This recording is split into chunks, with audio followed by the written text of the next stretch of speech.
The murder of a young woman in London has prompted a wave of nationwide outrage and protest over gender violence, safety, and policing. Sarah Everard, 33 years old, disappeared in early March while walking home in a South London neighborhood, prompting an extensive police search in the area. Human remains were later found in Woodland in Kent, south of London.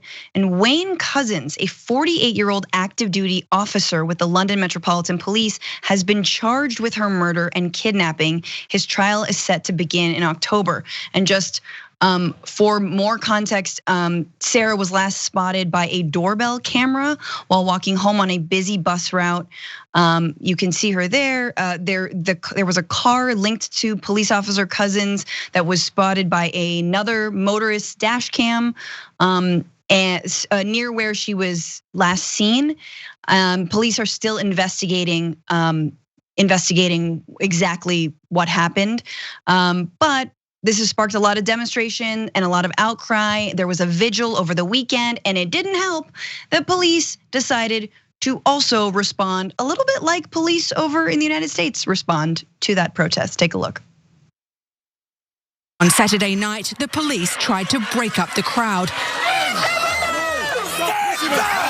The vigil was against lockdown rules, but their heavy-handed tactics and these images have horrified the nation and helped fuel more protests last night. Great. So just when you thought it couldn't get worse, one more thing to add to that pile, which feels a little bit like a cruel joke, because right now officials are discussing in response to this murder and how to make the streets safer, that they're gonna roll out a program called Project Vigilant, which involves plainclothes and uniformed officers patrolling bars and nightlife areas, particularly around closing time, with the goal of, quote, deterring predatory and suspicious offenders in the nighttime economy.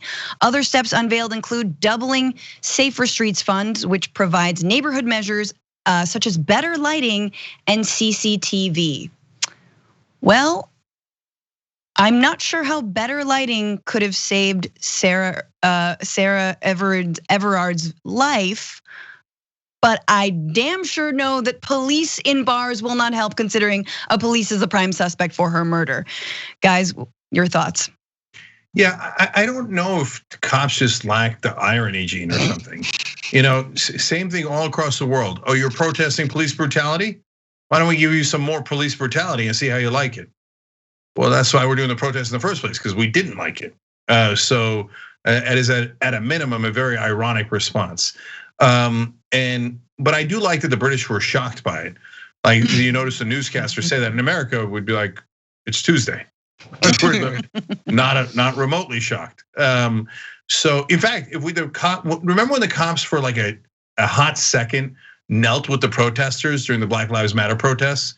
That we were shocked by. We're like, whoa, why aren't they beating us up? That's really weird. Why would the cops show empathy to the citizens? Like, that's super weird.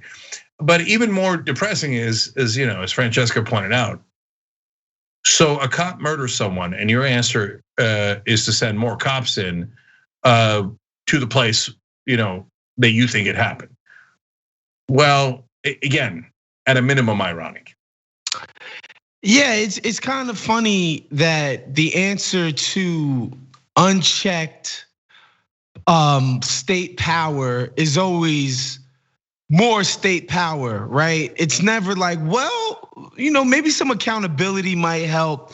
Maybe we should put some checks on the power that we, instill within these organizations. And by the way, it's that unchecked power that breeds these kinds of people who come out and just feel like they can do whatever they want, whenever they want, because that's generally how it goes, right?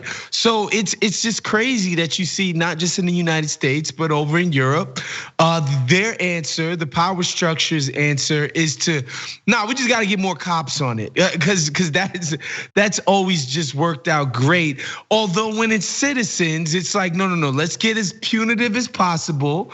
Let's up the punishment ante on citizens, but that's never seems to be the answer for authority, which I find to be quite interesting, to say the least. Waz, I never thought about it that way. Could you imagine if the answer to police brutality was brutality against the police instead of against the citizens? Like people would lose it. I mean, the mere fact of me saying it, they're like, oh, right? Yeah, Fox News is clipping that up right now. They're like, beep, boop, boop. Yeah, my question is, then why is it okay against us? Yeah, right. The craziest thing is, look, any woman, any person who's been in a club, been at a bar, understands like what happens. People are trying to pick one another up. People are trying to dance, they're trying to have fun, they're trying to get their drink on, whatever. Now imagine that and add plainclothes police officers in charge with basically being the custodians of who's being a creep and who's not. Oh my God, that sounds frightening. Like as a woman, that sounds terrifying. It's like a guy who's like, hey, was that guy bothering you?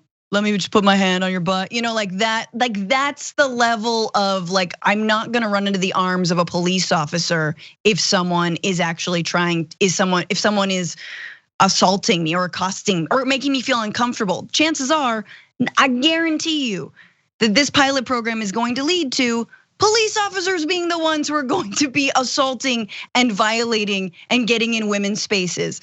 But I do think it's interesting that like at no point do British officials are they thinking like, oh man, we need a review of our cops. Like after January 6th, most Americans are like, oh, okay, well, looks like we need an actual review of our cops instead of talking about it all the time.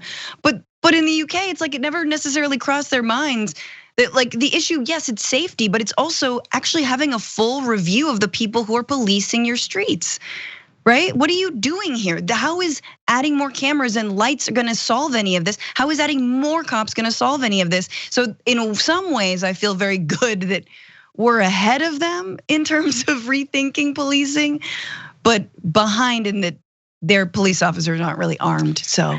Yeah. Yeah, real quick, Francesca, rhetorically you're right about that, right? But of course, when asked about whether we should defund the police, Biden said, no, we should give more money to the police. So our actual answer, even from Democrats, is not that much better. And so look, you have to do policing, but the question is how? And we know through our experience here, you put cops in a place and they start arresting people. That's how we got the school to prison pipeline. So this is gonna be the nightclub to prison pipeline. Guaranteed you put cops there, they're gonna start arresting people and at least half of them are gonna be women. And it ain't gonna be because somebody was attacking them. It's gonna be because, oh, you did this drug or you did that wrong, you violated this. Exactly. You didn't wanna dance with me? Yeah, I mean, let alone. We get the Patriot Act, we get mandatory minimums, we get the crime bill, the cops get racial sensitivity training. Thanks for watching The Young Turks, really appreciate it. Another way to show support is through YouTube memberships. You'll get to interact with us more. There's live chat emojis, badges. You've got emojis of me, Anna, John, JR, so those are super fun. But you also get playback of our exclusive member-only shows and specials right after they air. So all of that, all you gotta do is click that join button right underneath the video. Thank you.